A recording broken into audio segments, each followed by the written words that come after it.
सुंदरवन जंगल में टुन्नू नाम का चिड़ा अपनी दूसरी पत्नी टूनी और दो बच्चों टुनटुनी और पिंकी के साथ रहता था। उसकी दूसरी पत्नी टूनी बहुत ही क्रूर थी। वो टुनटुनी और पिंकी को अक्सर मारती पीटती और उन्हें खाना भी नहीं देती थी। अरे ओ महारानियों, सुबह से तुम्हारा काम खत्म नहीं हुआ क्या? जिंदगी भर यही काम करना है। चलो इसे खत्म करो और कपड़े धो दो। इतना खाती हैं और जरा सा काम इनसे नहीं होता। मौका मिल जाए तो नमक के साथ मुझे भी खा जाए, भुक्कड़ कहेंगी। टूनी की इस बात पर टुनटुनी को गुस्सा आ जाता है। माँ, अगर आप हमसे ऐसे ही बात करोगी तो हम पिताजी से आपकी शिकायत करेंगे। आई बड़ी, पिताजी से शिकायत करेंगे। तेरा बाप मेरा क्या उखाड़ लेगा? वैसे भी तो वो चूहे से कम नहीं है। फिर टुनटुनी और पिंकी अपने घोंसले में चली जाती है। आज हमारी माँ जिंदा होती तो हमारे साथ ऐसा जानवरों जैसा सलूक न होता। माँ, तुम कहाँ हो माँ? सही कह रही हो टुनटुनी दीदी, लेकिन हमारे पिताजी भी हमारा साथ नहीं देते। पता नहीं सौतेली माँ ने क्या कर दिया है उन्हें भी। इन दोनों चिड़ियों के ज्यादा पर निकल आए हैं। इन्हें सबक सिखाना पड़ेगा। आज ही अपनी बहन सुंदरी कौवी को बुलाती हूँ और इनको ठीक करती हूँ। अगले दिन टूनी के बुलाने पर सुंदरी कौवी घर पर आ जाती है और फिर टूनी उसे सारी बात बताती है। टूनी बहन, अगर जल्दी इन्हें ठीक नहीं किया तो ये कल को तेरे सर पर बैठेंगी और तुझे नौकरानी बना देंगी। फिर सुंदरी कौवी टूनी को एक योजना बताती है। योजना के अनुसार जब टुनटुनी और पिंकी सो रही होती है, तभी टूनी टुनटुनी को चुपके से उठा लेती है और घर के बाहर बने पेड़ पर ले जाती है। टुनटुनी एकदम से जाग जाती है। माँ, मुझे यहाँ क्यों लेकर आई हो? और सुंदरी कौवी मौसी, तुम क्या कर रही हो? आज तुझे सबक सिखाना है। बहुत मुँह चलाती है ना। मेरी प्यारी बहन से बहस करेगी। ऐसा कहकर सुंदरी कौवी टुनटुनी को मारने लगती है और फिर पेड़ पर लटका देती है। माँ, मुझे माफ कर दो। मैं आगे से कभी आपसे बहस नहीं करूँगी। मेरे पर टूट जाएंगे तो मैं पेड़ से गिर जाऊंगी। मजा आ गया सुंदरी कौवी बहन। टंगी रहने दो थोड़ी देर और अकल ठिकाने आ जाएगी इसकी। लेकिन तभी टुनटुनी का पर टूट जाता है और वो पेड़ से नीचे नदी में डूब जाती है। अरे अरे सुंदरी कौवी, ये चिड़िया तो पेड़ से गिर गई। ये जिंदा नहीं बचेगी। हाँ, तुझे तैरना आता है तो बचा ले। मुझे तो नहीं आता। जो बैठ मरने दे। वैसे भी तेरा एक दुश्मन ही कम हो रहा है। इसके बाद टूनी और सुंदरी कौवी दोनों वहाँ से चली जाती है। उधर अगले दिन टुनटुनी को अपने पास न पाकर पिंकी रोते हुए अपने पिता टुन्नू के पास जाती है। पिताजी, टुनटुनी दीदी कल से लापता है। पता नहीं कहाँ चली गई। हाँ ठीक है बेटी, मैं अभी देखता हूँ कहाँ है वो। तुम रो मत। तभी टूनी और सुंदरी कौवी वहाँ आ जाती हैं। इन चिड़ियों के तमाशों से तो मैं दुखी हो गई हूँ। जब देखो नया ड्रामा। चलो अपना काम करो, बहानेबाज कहेंगी। उधर रात तक भी टुनटुनी को अपने पास न पाकर पिंकी रोने लगती है। टुनटुनी दीदी तुम कहाँ चली गई? पहले माँ चली गई मुझे छोड़कर और अब तुम। आप कहाँ हो टुनटुनी दीदी? आपके अलावा कोई भी तो नहीं है मेरा। जहाँ भी हो आप आ जाओ टुनटुनी दीदी। तभी टुनटुनी की आत्मा वहाँ आ जाती है। पानी में गिरने की वजह से वो बहुत ही डरावनी दिख रही होती है। आप कौन हैं और मेरे घोंसले में कैसे आ गयी? बहन, तूने मुझे पहचाना नहीं। मैं तेरी बहन टुनटुनी हूँ। नहीं, आप झूठ बोल रही हो। मेरी टुनटुनी बहन तो मुझे इतना प्यार करती है, वो मुझे छोड़कर नहीं जाएगी। आप कोई और हो। नहीं, मैं तेरी प्यारी बहन टुनटुनी ही हूँ। इन दुष्टों ने उस रात मुझे मार डाला। फिर टुनटुनी पिंकी को रात वाली सारी बात बताती है। दीदी, इन दुष्टों ने आपके साथ अच्छा नहीं किया।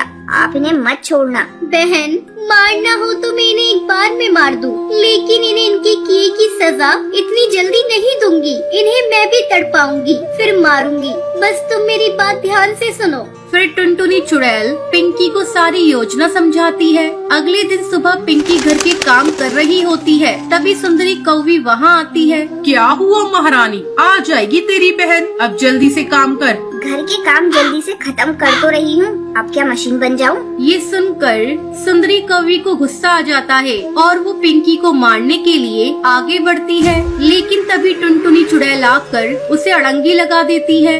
सुंदरी कौवी जोर से नीचे गिर जाती है। अरे हाय, मेरी कमर। मेरे तो कूल्हे टूट गए। किसने इतनी जोर से पर मारा है? ये सब तेरी वजह से हुआ है चिड़िया। तुझे मैं नहीं छोड़ूंगी। तभी टूनी वहाँ आ जाती है। अरे सुंदरी कौवी बहन, क्या हुआ? तुम कैसे गिर गई? चलो मेरे साथ अपने घोंसले में। फिर टूनी सुंदरी कौवी को उसके घोंसले में लेकर जाती है। उधर रात में पिंकी टुनटुनी चुड़ैल से बातें करती है। दीदी, क्या सबक सिखाया आपने?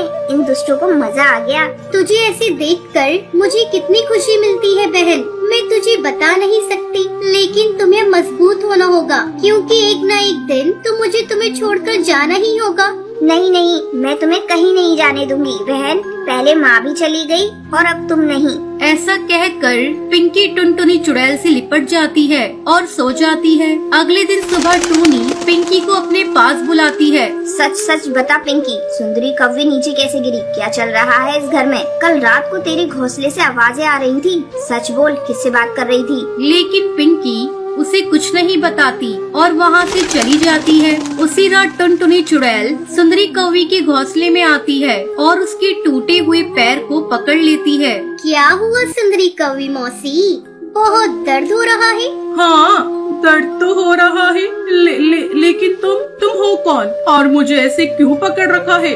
क्या मौसी, मुझे नहीं पहचाना? मैं आपकी बेटी टुनटुनी हूँ।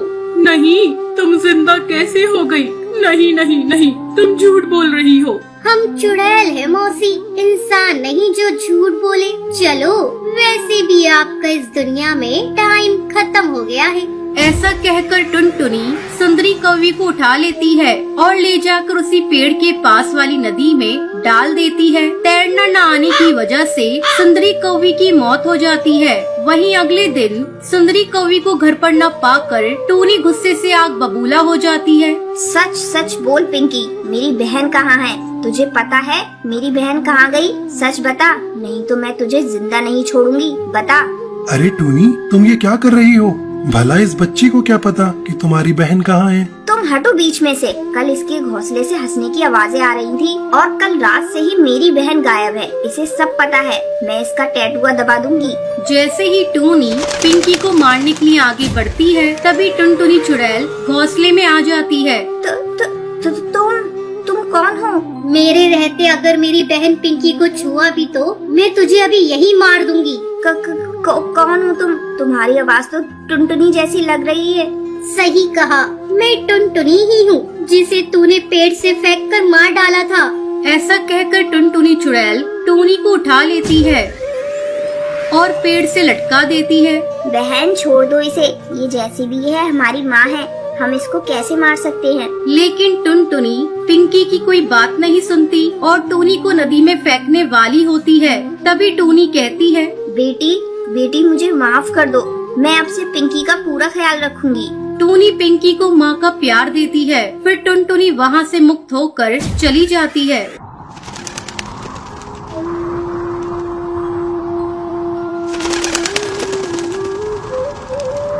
बहुत साल पहले एक जंगल था। उस जंगल में नदी के पास एक बड़ा पेड़ था। उस पेड़ की डाल पर जंगल की एक सुंदरी काकी थी जो उस पेड़ की डाल पर ही बैठी रहती थी। कभी कभी तो वो उधर ही सो जाती थी। ऐसे ही एक दिन सुंदरी काकी सो रही थी, तब झगड़ने की आवाज सुनकर उनकी नींद खुल गई। तब उन्होंने देखा दो चिड़िया झगड़ा करते हुए उस पेड़ की तरफ आ रही थी। तुम्हें रास्ते में कितनी बार समझाया मैंने कि ये बच्चा मेरा है। ये बच्चा तुम्हारा नहीं है और इस बच्चे से तुम्हारा कोई लेना देना नहीं है। फिर क्यों तुम मेरे पीछे पड़ी हुई हो? तुम इतना झूठ क्यों बोल रही हो? मैं इसे घोंसले पर रख के नदी से पानी पीने गई थी और तुम मेरे बच्चे को चुरा के अब अपनी बच्ची बोल रही हो। मेरा बच्चा मुझे लौटा दो। छोड़ दो मेरे बच्चे का हाथ। मेरे बच्चे को हाथ मत लगाओ। तुम जोर जबरदस्ती करके मेरे बच्चे को नहीं ले सकती हो। जब टूनी टुनटुनी झगड़ने में व्यस्त थी, तब उनकी झगड़े की आवाज सुनकर जंगल के पक्षी वहाँ इकट्ठा हो गए। तब टुनटुनी ने बोला, सुनो सुनो जंगल वालों, ये चिड़िया मेरे बच्चे को चुराकर बोल रही है कि वो मेरा नहीं उसका बच्चा है। तुम झूठ मत बोलो। मैं अपने बच्चे की कसम खा के कहती हूँ ये बच्चा मेरा है। क्यों मेरे बच्चे की झूठी कसम खा रही हो? मेरे बच्चे को नुकसान होगा।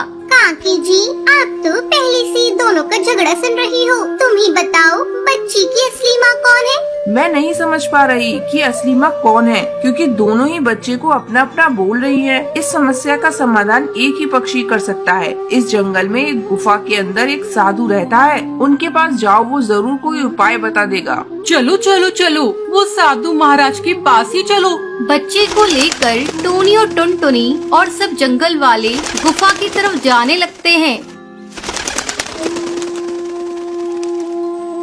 जब तक सब साधु महाराज के पास जा रहे हैं, तब तक आप कमेंट बॉक्स में बताओ बच्ची की असली माँ कौन है। साधु महाराज अपनी तपस्या में मगन थे, लेकिन अपनी दिव्य शक्ति से उन्हें पता चला कि कोई समस्या लेकर लोग उनके पास आए हैं, इसलिए आँख खोल कर उन्होंने बोला, बोलो, तुम क्या समस्या लेकर आए हो? मैं कुछ समाधान निकालने की कोशिश करूँगा। इस बच्चे को लेकर सुबह से ये दो चिड़ियाओं के बीच में झगड़ा हो रहा है। दोनों ही इस बच्चे को अपना बच्चा बोल रही हैं। अब आप ही कुछ समाधान करिए साधु महाराज। मैं अभी इसका समाधान करता हूँ। तुम में से कोई एक चिड़िया जमीन पर एक रेखा खींच दे। देखो बेटी, अब इस बच्चे को इस रेखा के ऊपर सुला दो और तुम दोनों में से एक बच्चे का पर और एक बच्चे का पाँव पकड़ के अपनी पूरी ताकत से अपनी तरफ खींचो। जो बच्चे को रेखा की बाहर खींच पाएगा, बच्चे की असली माँ वही होगी।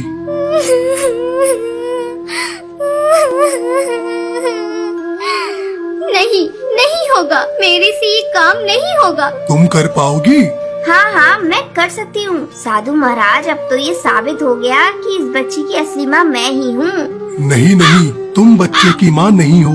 अगर होती तो तुम कभी भी बच्चे को अपनी पूरी ताकत से खींचने के लिए राजी नहीं होती। बेटी टुनटुनी, तुम ही इस बच्चे की असली माँ हो। अब तुम बच्चे को लेकर घर जा सकती हो। टुनटुनी अपनी बच्ची को लेकर वहाँ से चली जाती है और अपनी बच्ची के साथ खुशी खुशी रहती है।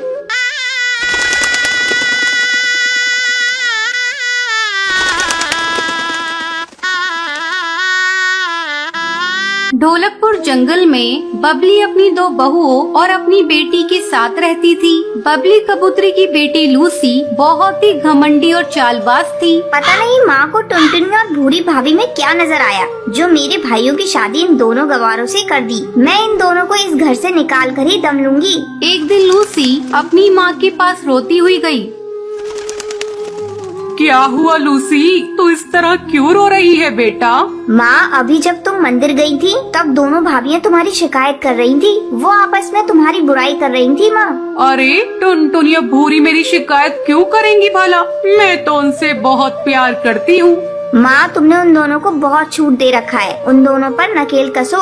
लेकिन बेटा, वो दोनों भी गर्भवती हैं। मैं उनसे घर का काम भी तो नहीं करा सकती। क्यों माँ, वो गर्भवती है तो क्या हुआ? हमारी नौकरानियाँ भी तो गर्भवती होकर काम करती हैं। ठीक है लूसी, तू कहती है तो मैं आज ही सारे नौकरों को छुट्टी दे देती हूँ और उन्हें काम पर लगा देती हूँ। सबसे पहले बबली टुनटुनी के कमरे में जाती है। बड़ी बहू, तुम कब तक सोती रहोगी? क्यों, क्या हुआ माँ जी? आप इतनी सुबह सुबह मुझे क्यों जगा रही हैं? देखो, आज से तुम और भूरी बहू दोनों मिलकर घर का काम करोगी। क्यों माँ जी, नौकरानी कहाँ गई? आज से मैंने नौकरानियों को छुट्टी दे दी है। उन लोगों का मुंह ज्यादा खुल गया था। जरा से काम के लिए वो लोग बहुत पैसे मांग रही थी, इसलिए मैंने उन्हें छुट्टी दे दी। लेकिन माँ जी, हम लोग तो गर्भवती हैं। हम लोग घर का काम कैसे करेंगे? तभी वहाँ भूरी चिड़िया आती है। अच्छा हुआ भूरी बहू, तुम खुद ही यहाँ आ गई। चलो अब तुम दोनों झाड़ू उठाओ, घर की साफ सफाई शुरू कर दो। लेकिन माँ जी, आज से पहले आपने इस तरह कभी भी हम लोगों से व्यवहार नहीं किया था। देखो बहू, मैंने जो कहा है वो करो। मेरा तुम लोगों ने असली रूप नहीं देखा। मैं बहुत गुस्से वाली हूँ। अगर मुझे गुस्सा आ गया तो मैं तुम दोनों की टांगे तोड़ दूंगी। चल भूरी, माँ जी से बहस करने का कोई फायदा नहीं।